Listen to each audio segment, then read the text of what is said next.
Hey everybody, welcome back to Record-ology. This is going to be awesome.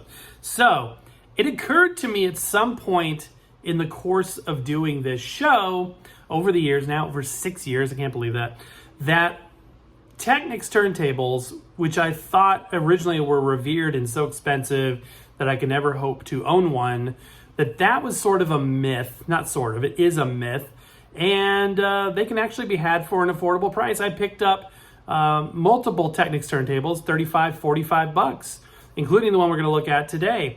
I also learned that just because it's a Technics doesn't necessarily mean it's a good turntable. And I'm not talking about faulty units. I'm talking about as designed, such as may be the case with the one we're going to look at today. You're not going to want to miss this. Welcome to Record-ology.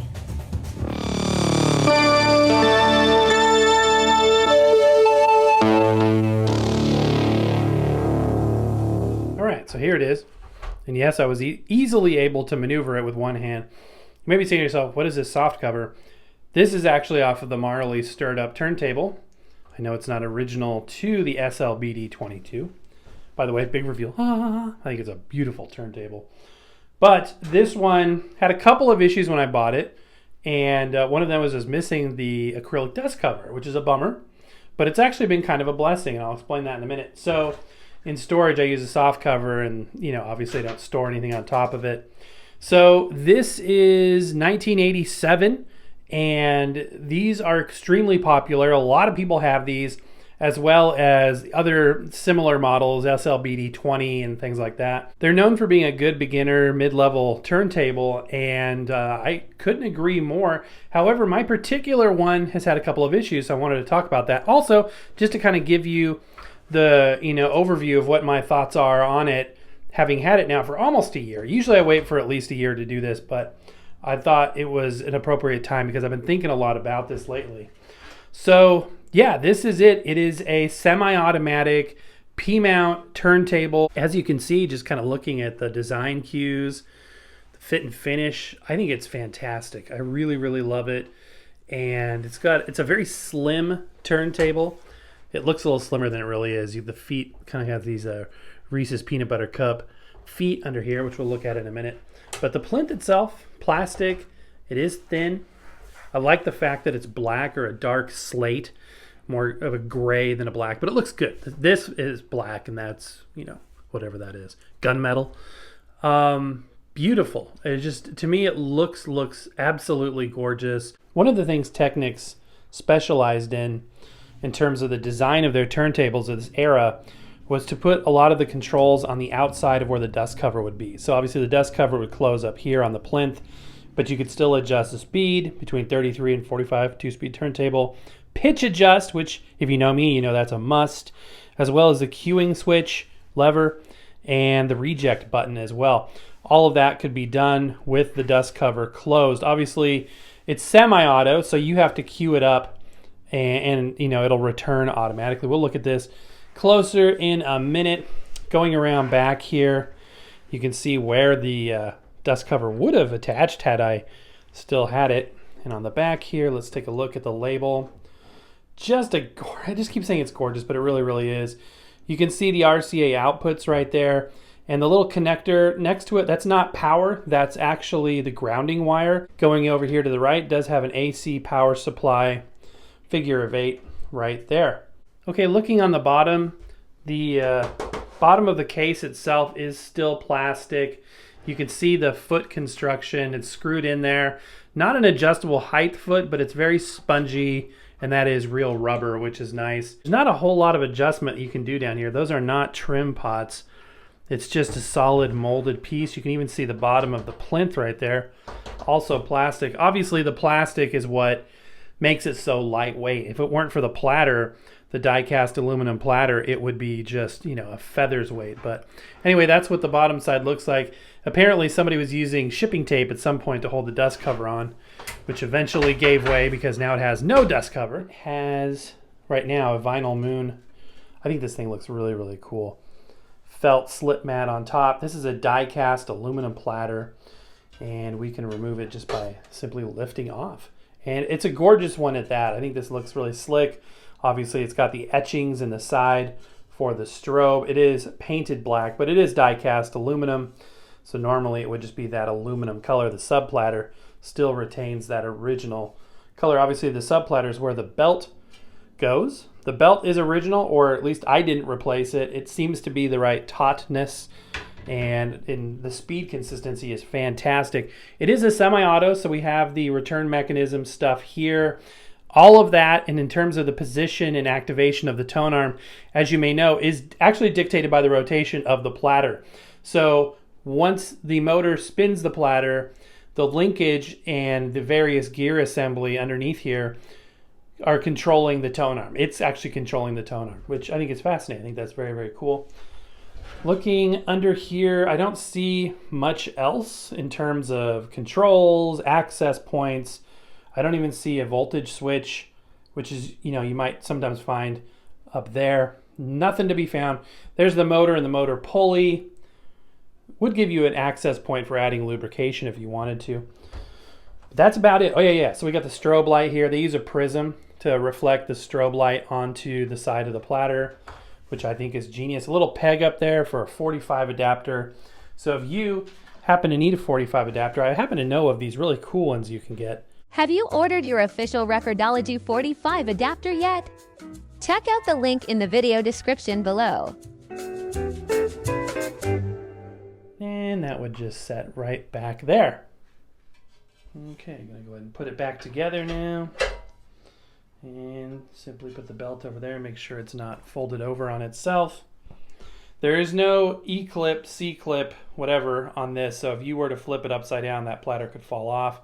Just be aware of that. And that's pretty much, well, no, we gotta look at the tone arm. Let's look at the tone arm. That's a kind of a key component, right? Okay, because this uses a P-mount cartridge, it is preset at the factory in terms of the tracking force and the anti-skate. As it says right there, it's tuned to 1.25 grams of downforce. However, you can access the back of the counterweight and make adjustments if you needed to. It does have the lift shelf because, like I showed you earlier, there's a lift mechanism. Now, I want to zoom in right here on this weird shiny thing right here. The color of that kind of reminds me of pen ink. But what that is actually some cement compound to bond this. It was actually broken. A kid lifted up, I think, on the tone arm and just snapped it off. As you can see, it snapped off right there and right there. And it was basically bonded back together. Now, normally that would send me packing if I'm looking for a new turntable, because once you mess with that, how are you going to get it right again? But this guy was a jeweler. He assured me that he measured it. He spent a lot of time, setting it properly, etc., etc. And so I believed him, and I still believe that he did as good as could be done. With an asterisk next to that, stand by for more.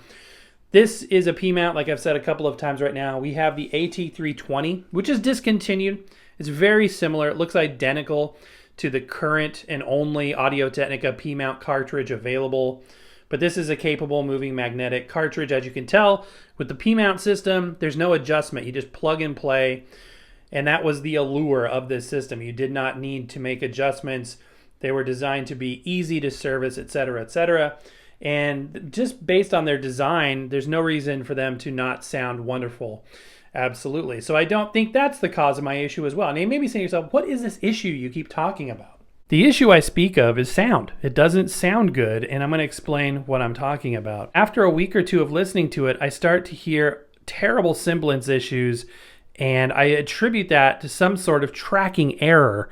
And I don't know if it's a design element, if it's a cartridge element, or if it's due to the broken and repaired tone arm, but it's some sort of groove distortion, and I wanted to demonstrate that for you today. By the way, for music today, we'll be using this banger that my homeboy Barry Tuckwell dropped in 1972, the Mozart four-horn concertos. I wanted to pick something that was A, copyright friendly, and B, had sort of a pure tonality to it, because that sort of leads into the issues that I have. But let me explain to you what does happen. So if I'm listening all day, which I often do, a few hours into a listening session, I will notice that there are semblance issues and distortion happens, especially with the latter half of the record, which is classic textbook inner groove distortion. My question to you is, why does it happen after a period of time? Like, why does it happen not on record number 1, but maybe on record number 6 or 7? That being said, I wanted to play something for you. So I've got out this beautiful Crosley powered speaker. We haven't listened to that in years, and mostly because it's my wife's and she uses it in her office. We got a Phono preamp, Pluto Generation 2 photo preamp here, and we're going to go ahead and give it a listen. Just listening ambiently in the room here, not a direct feed. Give it a once over lightly here since we have it available. All right, it should be pretty pure, clean playback.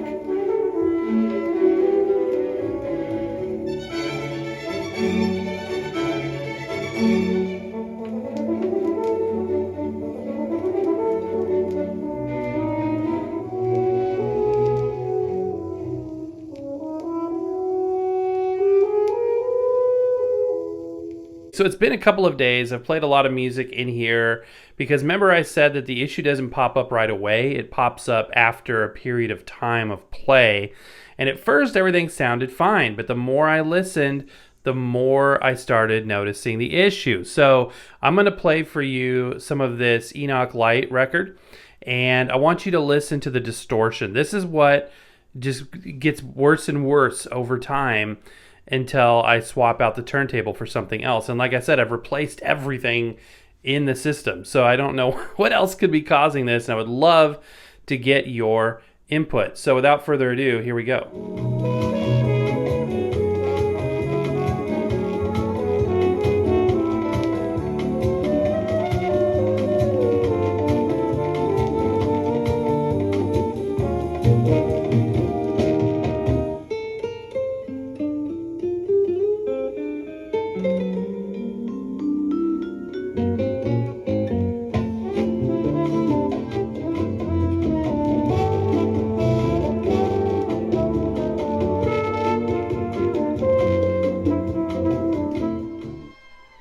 So if you guys have any input, please let me know. I'm not sure what could be causing that. That being said, overall, I think this record player is a beauty. It just blows my mind and surprises me that it has issues with the sound quality. It sounds like an alignment issue regarding the cartridge, like it's not aligned properly. But the beauty of P-mount is supposedly that you don't have to worry about that because it's calibrated to the perfect alignment plug-and-play device. So anyway, interesting. Looking forward to hearing your feedback. So I'm curious on the topic of Technics turntables, what you think, what your experience has been. And yeah, they're Panasonic's premium brand, but they are so revered in the vinyl community that, you know, people just love them to a certain point. Then you've got the people that, you know, are the VPI level people, and that's just that's another level, okay?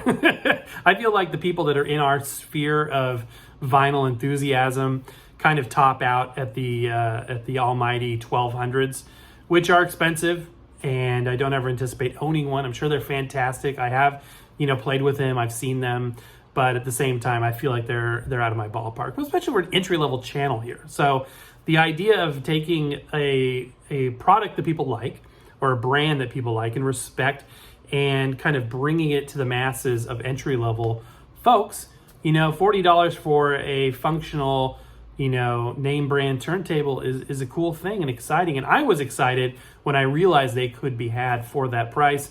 And like I said earlier, you know, sort of a mixed bag for me. For the most part, they've been fantastic. I have a handful of them, and but not necessarily so in every single case, which would be, I think that's a fair assessment of any product.